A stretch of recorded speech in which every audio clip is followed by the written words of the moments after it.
Hi, welcome back. Let's take a look at the sequencer and see how it works.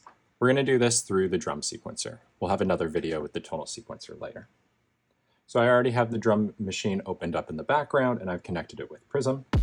We can hear that here. So on the right side, we have our keypads. We have this 4x4 matrix that allows us to select anywhere between 1 and 16 drum sequences or separate sequencers for this track. And this is how it's set up when you select drum track. So you can have 16 by 16 sequences set up in Prism simultaneously if all you play with are drum machines. But anyways, we can use the right pad to select our individual keypad or our individual drum sequencers. We can then lay them down by pressing the trigs on the left. We can then press play to hear. One thing to note, Prism ties itself to the playback of the audio unit. You can stop and pause separately within Prism, but this has to be done while the audio unit is running. Once I've laid down notes, I can continue to modify the notes by pressing and holding to enter a trig focus mode. From there, I can change the velocity, the length, I can nudge it forward, I can apply conditional chances, I can do every. I also have those same functionality duplicated to the right if you're on the iPhone to create, a nicer right-hand experience. You also have transformation settings down here that allow you to shift just the note right and left. Now, once I've added a note, or once I've added my trigs, I might say that I want a longer sequence. I can edit my sequence by pressing the page graphic here. Pressing brings me to the sequence settings menu. From here, I can clone and stretch it, duplicating or pulling it over and increasing the length. I can change the speed, I can change the number of bars, and I can change the resolution. A quick call out on resolution and beats. This doesn't change the length of your sequence. Instead, it changes how much space is contained between each of your steps.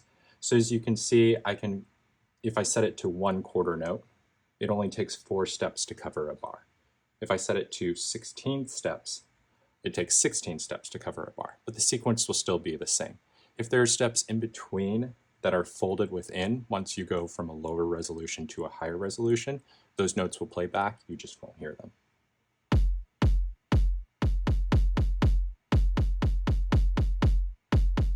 As you can see there.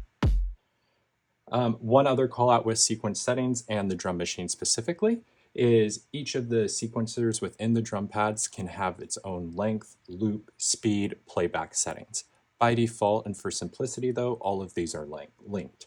To give a pad its own custom length settings, unlink it by pressing the button here. You can also press and hold to unlink all of the pads.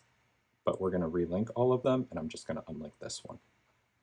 So now I can make this 2 bars, and then I can select another pad, and now I'll start working on this sequence here. As you can see, this sequence is only 1 bar because this pad is linked, while this pad isn't.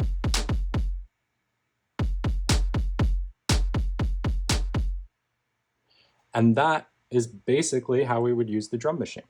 We use the keypads and we would continue to grow and go from there. The final thing I want to point out is this navigation menu in the middle. This is a shortcut view of this functionality here, the resolution and the page menu. It's a way for you to, if you're working with 8 or 16 pages, quickly jump around to the pages by thinking of them as quadrants. This will take you to page 1, this will take you to page 4. Press it again and it'll take you to page 8. This helps you change the resolution and zoom in and out of the sequence so that you can play with the notes that fall in between the main notes as you grow in and out. All right, that got a little longer than I wanted, but I'm going to stop there. I think this gives you everything you need to know to get started with the drum machine and start playing with it. There's a whole lot more to it. There's all kinds of usability things using copy and paste, but I'll let you experiment and see what you find. Have a good one, and I'll see you next time.